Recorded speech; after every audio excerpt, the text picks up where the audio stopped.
Et bonjour les Périguoises et Périguois. Et bonjour. Voilà, alors nous sommes partis du Piran. Et C'est agité aujourd'hui. Et on se rend alors, excusez-moi, mais de l'accent parce que je ne l'ai pas du tout. Skopje, une grotte qui est certainement l'une des plus belles de la Slovénie. Il paraît que c'est très très joli à voir, donc on va le faire. Puis il faut qu'on fasse nos services aussi du véhicule, parce qu'il en a besoin. Donc on le fera après. Donc c'est fini le Piran, vraiment sympa, on a vraiment adoré.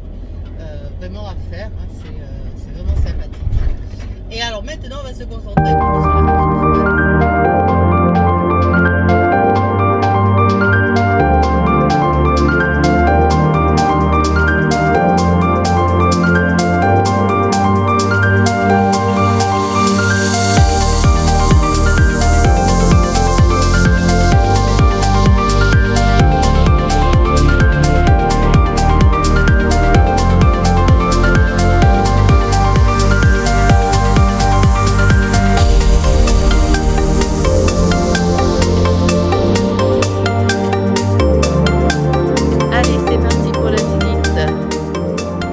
De la grotte de Skopje.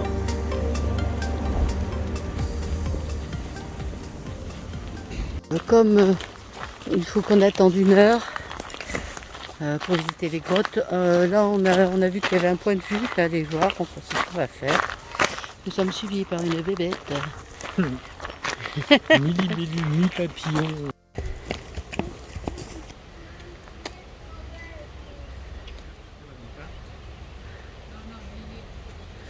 Avec une petite chapelle. Waouh! C'est un petit peu beau quand même. Et on va pas y aller, je sais pas si on y va à pied ou en...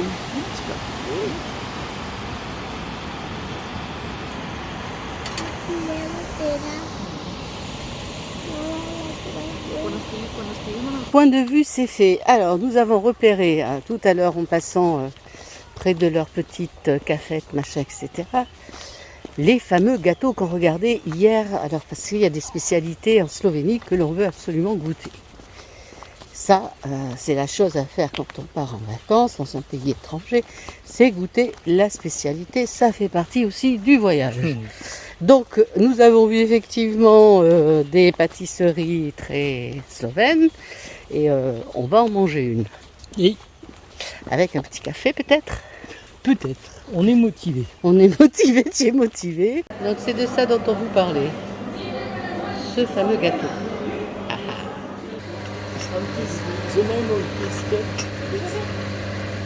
The name.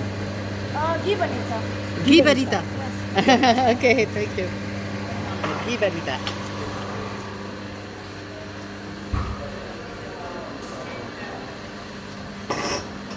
Alors, qu'en penses-tu? C'est bon. C'est bon, hein? Petit goût, alors il y a de la pomme. J'ai l'impression qu'il y a un peu de chocolat dedans, non? Je sais pas, il y a On dirait un peu de chocolat, il y a de la noix, de la pomme. Et ça se mange chaud. Mais c'est très bon, hein? Donc n'hésitez pas à en goûter quand vous venez parce que c'est sympa. Et c'est parti pour la visite. On fait la descente. On traverse la route et tout. Et un peuple. Alors, ça descend.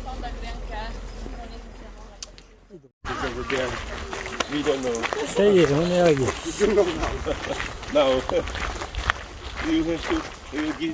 On s'excuse de ne pouvoir vous montrer des images de la grotte car il est strictement interdit de filmer. J'ai pu cependant glaner quelques images sur le net afin de vous donner envie de la visiter car elle le mérite grandement. On ne visite qu'une seule grotte, mais sachez cependant que le parc régional du plateau de Krast en comporte beaucoup. C'est un endroit protégé de 413 hectares qui a été découvert aux alentours de 1815. La grotte que nous avons visitée comporte l'un des plus grands canyons souterrains au monde, du nom de la salle Martel, et je vous assure que c'est vraiment très impressionnant. Il mesure près de 2 km de long, atteint 150 mètres de haut et parfois 120 mètres de large. Le long de la grotte circule la rivière Reka qui, au fil du temps, a creusé la grotte. On peut entendre des cascades furieuses rugir sous nos pieds lors de la visite. Les stalactites et les stalagmites sont impressionnantes avec des dimensions que l'on ne soupçonnait pas. D'ailleurs, certaines ont pour nom les géants dans la Velika Dvorana ou grande salle. À savoir aussi que dans les grottes vivent des espèces endémiques comme la salamandre des grottes, ainsi que beaucoup d'invertébrés et de crustacés. Mais n'espérez pas faire un plateau de fruits de mer, car de mer vous n'en trouverez pas, mais surtout ce sont des espèces protégées et en voie de disparition dans ce lieu.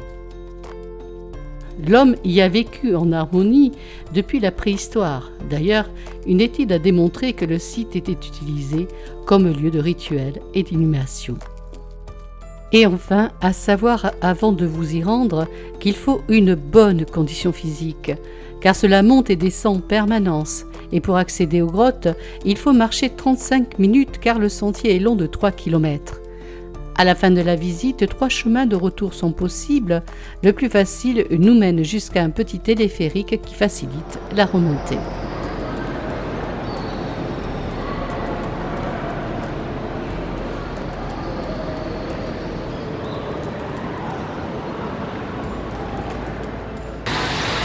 Donc à la sortie de la grotte de Skodjan, bon par contre il faut vraiment avoir de bonnes jambes. Hein.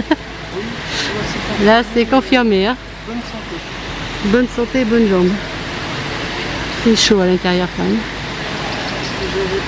Donc on est désolé mais il était interdit de prendre des images à l'intérieur de la grotte. Il faut y aller le voir parce que franchement c'est impressionnant. C'est vraiment impressionnant.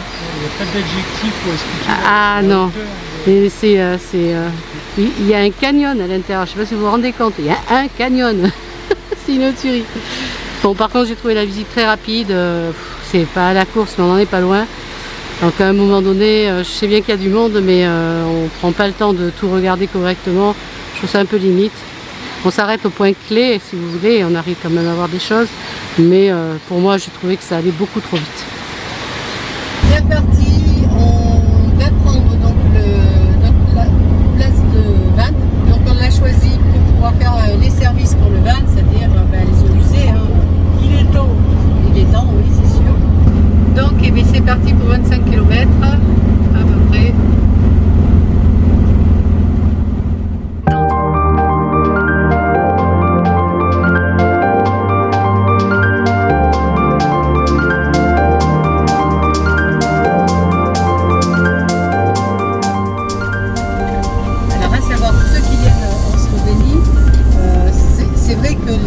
Les nuitées sont beaucoup plus chères que chez nous en France. Pareil, pour exemple, hier on a payé pour 2 nuits 70 €, ce qui est quand même une sacrée somme. Mais bon, on était à côté de l'eau, au Piran. Par contre, le gasoil, lui, est à 1,4. 1,48, presque 1,5. Et la bouffe, franchement, 1,49. on était 1,49 le kilo de tomates, le kilo de concombre 1 € et quelques, alors que chez nous c'est 1 € le concombre. Enfin bref, on s'en est mis pour 50 €. Chez nous, il faut compter au moins 80 €, au moins 30 à 40 € de plus chez nous. Nous voilà installés sur notre spot pour la nuit. Comme vous pouvez le constater, on n'est pas trop mal. Voilà, derrière il y a la montagne, il y a des arbres. Nous voilà pour se protéger du soleil. On a mis les serviettes et là on est en train de rapatrier toutes les images faites hier, un petit peu aujourd'hui, pas beaucoup. Et je vais vous présenter un petit peu Elliott pour ceux qui ne le connaissent pas et qui ne l'ont pas encore vu. Alors donc ici nous avons la partie repas, hein, c'est là où on prépare, où on mange. quand il fait pas beau. Voilà. Ici, on a la gazinière. Ici, c'est l'évier. Là, vous avez des rangements. Ici, il y a des rangements aussi partout. Rangement. Partout, des rangements. Là, sur le côté, c'est la télé. Donc, si je la tire, voilà, c'est une petite télé. Ici, c'est le frigo. Tac. C'est le fameux qui nous fait des bip bip. Il va falloir régler le problème quand on va revenir. C'est en cours. Là, c'est une penderie. Ça, c'est super, c'est génial, vraiment. Pour mettre nos sacs à dos, c'est super. On est content. Et la penderie rentre dans la douche. Derrière, il y a une douche. Donc, hop, ça, c'est la partie penderie. Ici, vous avez les cabinets de toilettes. Voilà, avec les toilettes. Ici, vous avez l'évier pour se laver. Et puis là, vous avez la chambre, donc le lit. Et franchement, on y dort bien. On est pas mal. Avec des rangements aussi, un petit peu partout. Ça manque pas de rangement. Ici, on a un lanterneau qui nous permet de nous rafraîchir le soir, quand il fait chaud. Puis là, on a laissé ouvert, donc il y a le vent qui passe. Voilà. En gros, avec notre petite plante basilic. Et puis voilà. Et ça, c'est la vue qu'on a depuis Notre-Dame. On n'est pas bien là. Et lui, il n'est pas bien là. Ça commence à le faire. Bon allez, c'est pas de tout. Il faut que j'aille un petit peu travailler. Parce que ça va pas se faire tout seul. Bonjour tout le monde. Et bonjour. Alors c'est parti aujourd'hui pour la visite du château de Predjama. Donc à peu près il nous faut 1 heure pour nous préparer le matin. Entre le petit-déj, ranger, checker un petit peu tout. La routine quoi. Voilà. Matin. Donc bon, ça prend un peu de temps, mais bon 1 heure c'est correct. Hein. C'est ce qu'il nous faut pour nous préparer pour aller au boulot. Hein. Donc voilà, visite de Predjama, on a 1 heure de route à peu près, ouais, 1 heure de route et puis voilà le topo de la journée. On a bien dormi, on était bien sur ce spot là, on vous mettra les coordonnées, il y a tout pour 15 €, honnêtement c'est extraordinaire quoi. Les gens sont hyper sympathiques, non vraiment c'était calme, c'était... Vraiment, on le recommande. Donc, je mettrai tout ça en description sous la vidéo. Allez, c'est parti pour l'aventure.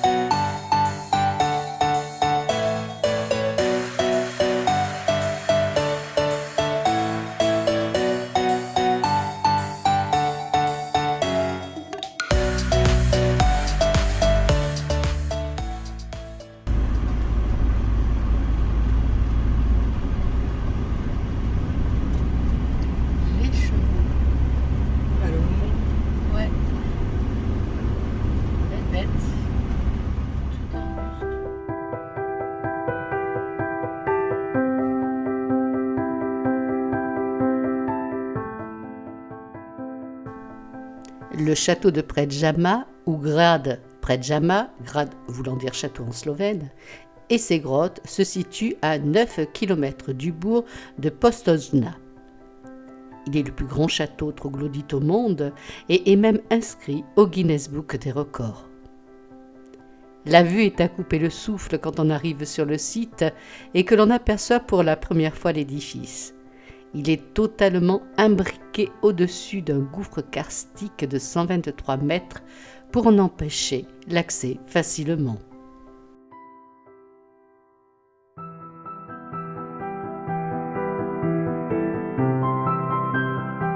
La date exacte de sa construction est toujours à définir, mais l'on sait via des écrits qu'il existait déjà en 1274 et avait pour nom Loeg. Il est de notoriété publique que l'habitation a été construite par une entité politico-religieuse du nom de les patriarches d'Aquilée. Il sera repris bien plus tard par la famille noble, les Loeg, connus sous le nom des chevaliers d'Adelsberg, signifiant Postojna en allemand.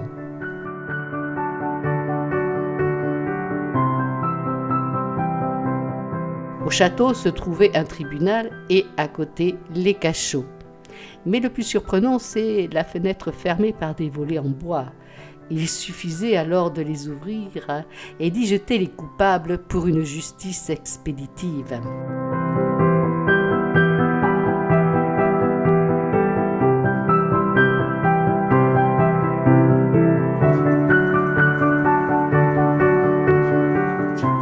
Vous ressentirez sûrement, si vous êtes doté d'empathie, une présence, voire plusieurs présences dans la salle des tortures. D'ailleurs, une émission aurait mesuré une grande activité paranormale dans ce lieu et aussi dans la salle d'audience. Il semblerait que le château soit hanté par Érasme et qu'en tendant l'oreille, on l'entendrait parler ou que des sons suspects feraient parfois froid dans le dos.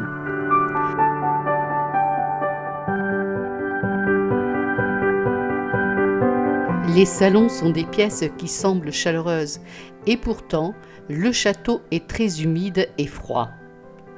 Les meubles ne tenaient pas le coup et l'on devait en changer souvent. Les fenêtres étaient hautes et larges et du coup, on pouvait s'y installer pour coudre, lire ou autre activité.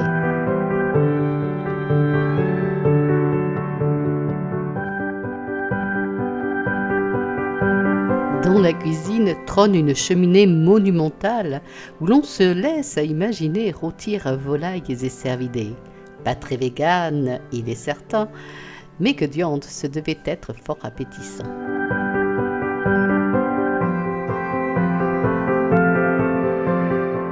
La pièce la plus chaude était la chambre des seigneurs qui donnait sur la chapelle. En outre, étaient installés des bancs pour que les châtelains puissent assister à l'office tout en étant au chaud.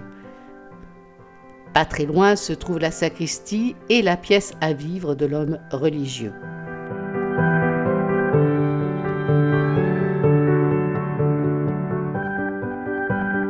La partie intérieure de la grotte est très rudimentaire, car c'est ici que l'on se réfugiait lors d'attaques. C'est d'ailleurs là que prend légende. En effet, les Slovènes connaissent bien le chevalier brigand Erasem Lueger. Nommé à juste titre le Robin des Bois slovène, il prend aux riches pour donner aux pauvres. Le château sera assiégé après que ce dernier ait tué le fils de l'empereur romain germanique Frédéric III. Le siège durera 1 an, le but étant de faire mourir de faim Erasem et son entourage. Mais c'était sans compter sur l'ingéniosité de ce brigand au grand cœur, car il existait un passage qui permettait de sortir du château sans être vu et de ramener, en catimini, de la nourriture. Il trouvera la mort par trahison. En effet, c'est un domestique qui donnera sa position précise, les toilettes, et un tir de canon mettra fin à la vie de cet homme si valeureux.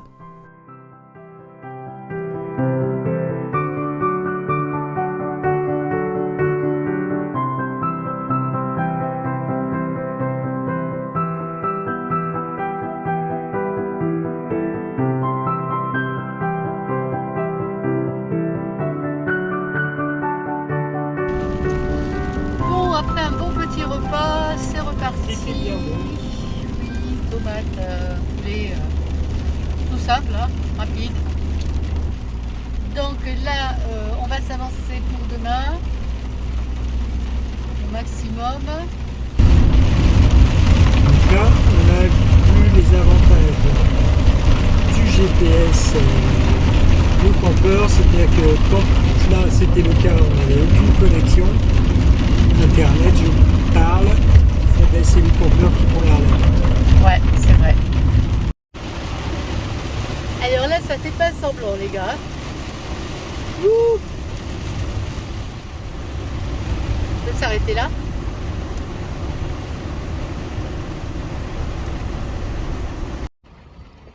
Bon, on va attendre que ça se calme un peu. Hein. Parce que là, ça envoie un peu de bois. Il y a de l'orage. Il y a de l'orage, ça pleut sévère. Donc on va se reposer un petit peu et puis on reprendra la route. Allez, c'est reparti. Après un petit arrêt, on a attendu que la pluie arrête de tomber comme une grande malade qu'elle est.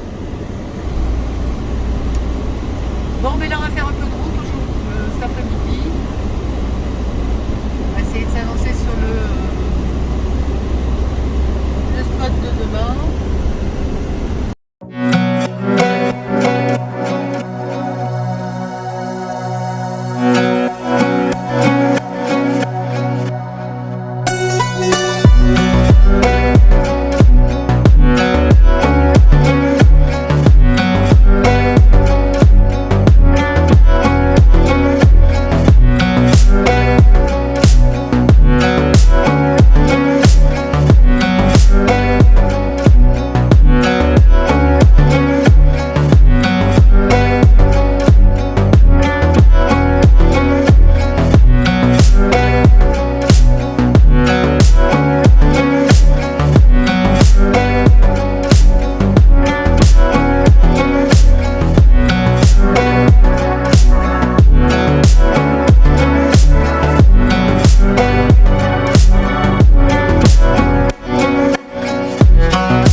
Fameux gâteau que nous avons pris, nous allons de ce pas le goûter, nous allons vous donner nos impressions.